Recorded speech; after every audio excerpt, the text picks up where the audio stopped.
ఒక చిన్న గ్రామంలో హల్కా అనే ఒక పిసినారి ఉండేవాడు.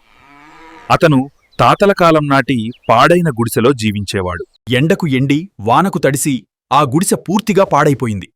అయినా హల్కా డబ్బు ఖర్చవుతుందన్న భయంతో గుడిసెను బాగుచేయలేదు. కొద్ది రోజులకు వానాకాలం వచ్చింది. గుడిసె అంతా కురుస్తోంది. హల్క్ ఒక మూలన తడుచుకుంటూ గజగజ వణుకుతున్నాడు. అప్పుడు పొరుగింటి మల్లయ్య అతన్ని చూసి అన్నాడు, గుడిసెను బాగు చేయించుకోవచ్చు కదా. వానల్లో పని ఎలా జరుగుతుంది? ఎండాకాలంలో చూద్దాం.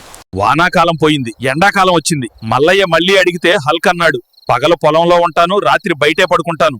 డబ్బులు వృధా ఎందుకు? మళ్లీ వర్షాకాలం వచ్చింది. ఈసారి గాలితో కూడిన భయంకరమైన వానలు. ఆ వానలకు హల్క్ గుడిసె పూర్తిగా కూలిపోయింది. పాపం హల్క్ గుడిసె కింద పడి ప్రాణాలు కోల్పోయాడు. అతను కూడబెట్టిన డబ్బు ఇతరుల చేతికి వెళ్ళిపోయింది. అందుకే పెద్దలంటారు, లోభికి అత్యాశ ఎక్కువ.